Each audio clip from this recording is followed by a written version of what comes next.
일단은 남성 호르몬의 영향으로 해서 디하이드로 테스토스테론이라고 하는 호르몬이 있습니다. 그 호르몬으로 인해 가지고 나이가 들면서 점점 그 호르몬이 증가하게 되고, 그다음에 전립선 세포가 그거에 자극을 받으면서 전립선 세포나 세포의 숫자나 크기가 증가하게 되면서 발생하는 걸로 추정. 그러니까 정확하게 아직 밝혀진 바는 없는 거예요. 예. 예, 추정하고 있습니다. 그래서 실제로 남성들의 그 전립선 크기를 이제 평균 크기를 재보면은 사실상 65세 이하 성인의 기준으로 했을 때는 보통 한 정상적으로 20대가 되면 보통 20g 정도가 되는데 점점 조금씩 증가를 해요. 네. 그래서 뭐 그 비뇨기과 학회나 이런 데서 발표한 바로는 70세 이상이 되면은 거의 30g에 근접하는 정도의 크기를 갖게 되는데, 사실상 그러면은 전립선이 크면 무조건 이제 전립선 비대증이냐 하는데 그건 아니고요. 네. 일단 커진 전립선 때문에 요도라든가 방광의 압박을 받아서 이상 증세가 발생할 때 그거를 이제 전립선 비대증으로 진단하는 겁니다. 그래서 실제로 사람에 따라서 100g까지 커지기는 하는데, 정상이 5배잖아요. 예, 그런데도 아무런 증상이 없는 분들이 있어요. 그렇다고 하면 사실상 그건 전립선 비대증이 아니라고 보는 게 맞죠. 그럼 어떤 증상이 주로 나타나나요?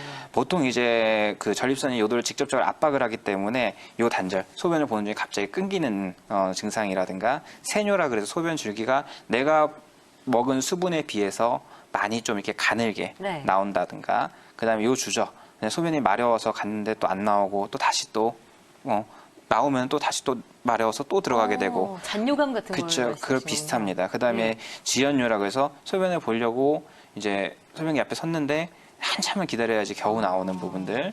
그다음에 이제 방금 말씀하셨던 잔뇨. 소변을 봐도 개운치 않고 또 가고 싶고 반복되는 그런 부분과, 이제 또 방광의 압박으로 인해 가지고 빈뇨라고 하죠.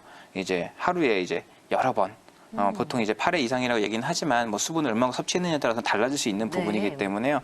평소보다 이상적으로 갑작스럽게 증가를 한다든가 이런다면은 빈뇨라고 볼 수 있을 거고, 그다음에 야간뇨라고 해서 소변 때문에 자다가 갑자기 이제 소변 때문에 깨게 되는 부분들. 그다음에 요 절박이라고 해서 소변이 마려울 때 참지 못하고 막 난리가 나는 거죠.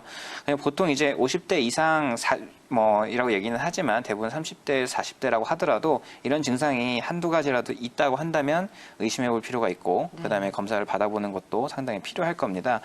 예. 근데 이제 가장 중요한 거는 이걸 이제 치료하지 않고 놔두면은 이제 많은 이제 합병증이나 이런 게 발생할 수가 있어요. 합병증이요? 예, 소변이야 그래 뭐 참을 수 있다, 생각할 수 있는데 그게 문제가 아니고, 소변이 막히게 되면 결국에는 소변이 생성돼서 원래 내려와야 되는 신장 쪽으로 역류에 들어가는 거죠. 예, 그러면서 갑자기 급성 요폐라고 해서 응급실에 실려가는 분들도 계시고요. 그다음에 이제 신부전이라든가 요독증 이런 증상들도 많이 발생할 수가 있습니다. 그래서 아주 요새는 100세 시대라고 얘기하잖아요. 100세까지 모두가 살 수는 없겠지만 최소한 8, 90까지는 산단 말이죠. 그러면 50대에 발생한다고 치면 인생의 거의 반을 전립선 비대증과 함께 해야 돼요. 그렇기 때문에 초반부터 아주 좀 열심히 치료를 해야 되는 질환이라고 보면 될 것 같습니다.